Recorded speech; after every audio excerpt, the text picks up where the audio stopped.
네, 세계 증시 소식을 빠르게 새벽 배송해드리는 글로벌 증시 시간입니다. 최보원 한국투자증권 수석연구원과 함께합니다. 안녕하십니까? 네, 안녕하세요. 네, 지금 트럼프 행정부의 대중국 반도체 수출 규제 강화, 또 관세 부과 파급력에 대한 연방준비제도 의장의 우려 표명 속에 뉴욕 증시 주요 지수 동반 급락을 했습니다. 일단 간밤의 증시 상황부터 정리해 주시죠.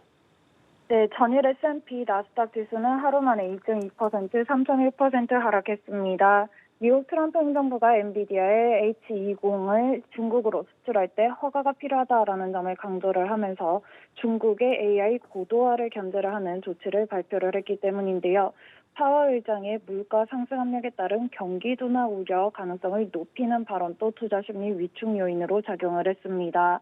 필라델피아 반도체 지수는 하루 만에 4.1% 하락했는데요. 반도체 산업 내 공급망 불확실성이 확대가 되면서 대표 반도체 기업들이 부진했습니다. 엔비디아와 ASML은 하루 만에 6.9%, 7.1% 하락했고요. AMD도 7.4% 하락했습니다. 지금 같은 환경에서는 S&P 500 지수 내에서 업종별로도 뚜렷한 모습이 나타났는데 상대적으로 덜 올랐던 에너지 업종을 제외를 하고 10개 업종이 모두 전일 대비 하락하는 모습이 보여졌습니다.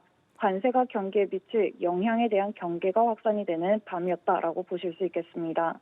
예, 파월 연준 의장의 경고가 역시 시장에는 악재로 작용했다 이렇게 볼 수 있을 것 같은데요. 한편 대표적인 안정자산인 금 가격이 매수세에 힘입어서 오름세를 유지하고 있다고요? 네, 전일 지표들 중에서도 이제 몇 가지 자산들 한번 살펴보실 수가 있겠는데요. 달러 인덱스와 같은 경우에는 99선까지 낮아졌습니다. 그러면서 유로와 파운드화, 엔화는 모두 강세로 전환이 됐고요. 하지만 어제 말씀드린 대로 대표적인 안전자산이죠. 금 가격과 같은 경우에는 3.6% 상승했습니다.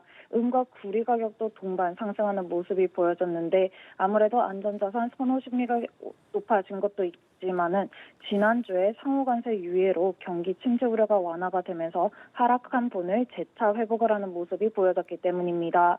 앞에서 말씀을 드렸던 경기 둔화 우려가 확산이 되면서 2년물, 10년물 국채금리 오히려 하락하는 모습이 보여졌고요.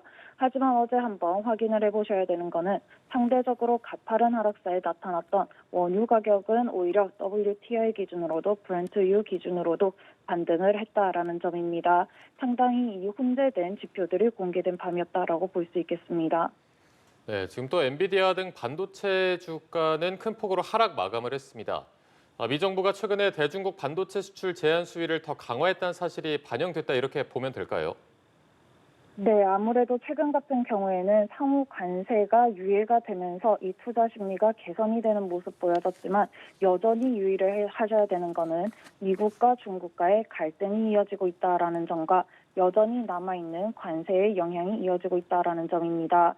여기에 더해서 추가적으로 어제처럼 규제들이 발표가 될 수 있는 상황인 만큼 당분간은 추가 발표의 경계가 이어질 수 있다는 점, 그렇기 때문에 4월 말과 5월 초에 밀집이 되어 있는 지표들과 실적 발표를 확인을 하고자 하는 심리가 강해질 수밖에 없습니다.